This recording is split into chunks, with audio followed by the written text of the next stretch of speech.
This is Scott the Fix-It Guy. Our goal with our videos is to empower you to be able to do the repairs on your own and save a whole lot of money and also get that great feeling of having fixed it by yourself.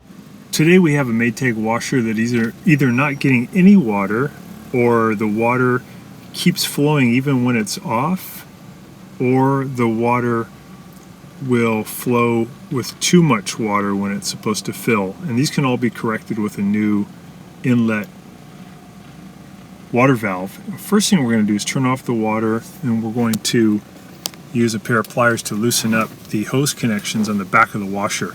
I've unplugged the washer and moved it away from the wall a little bit.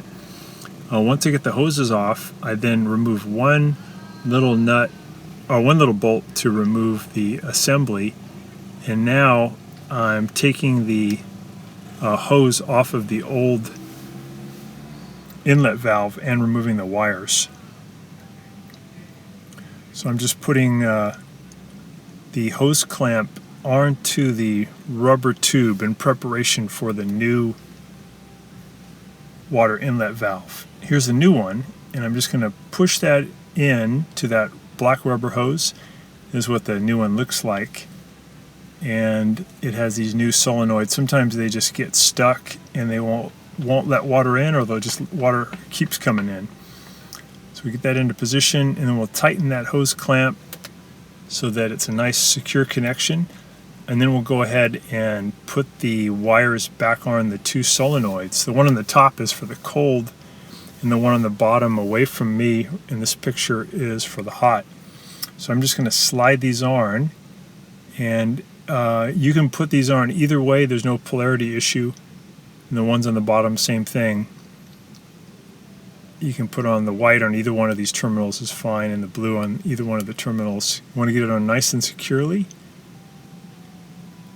And then all we need to do is connect this housing to the new valve with a couple of little bolts that we took out in the beginning of the video. It wasn't able to show that, but they're really easy just to put those in.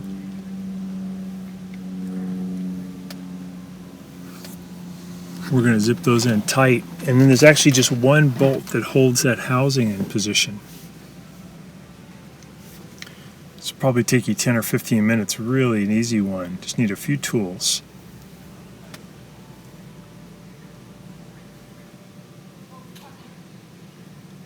This is actually done on a Maytag washing machine that's commercial, so it's for a coin laundry, but this is the same type that is used at a household too, residential. So we're going to put that housing now into position, and then add one little bolt to hold that in. The bottom part's held in by a tab, and the top one's held in by one bolt. And then we're going to put the hoses back on. Make sure you don't get them mixed up. Make sure you know which one's the hot and which one's the cold. And you want to do that carefully. You want to just put it on by hand very carefully. Make sure it's nice and straight.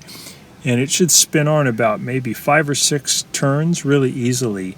And then you can use pliers near the end. But if it's really hard to put on right off the bat, it means it's cross-threaded or kind of crooked. So it's okay, just come off of it and then try it again, where the first 5 or 6 turns are really easy. Because the metal can actually damage the plastic threads, so it just should go on nice and easy, and then you can tighten it down.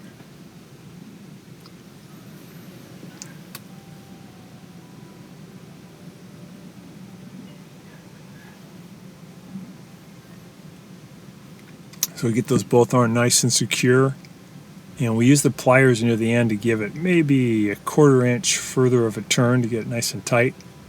Don't want to go crazy tight, because that again can damage the threads.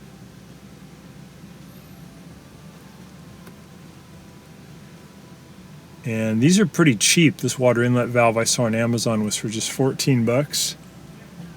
And it cures that problem of either no water coming in or water sneaking in even when the washing machine is off.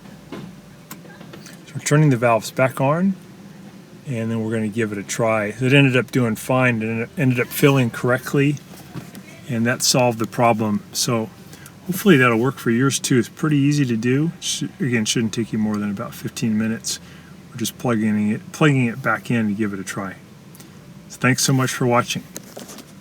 Thanks so much for watching our video. We really appreciate your support.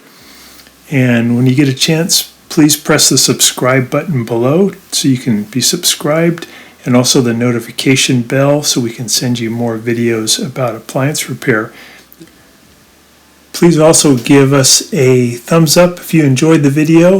If you really liked the video and it really helped you, please press this new applaud button and you can show your support and also get a nice clapping hands for your video. Thanks again.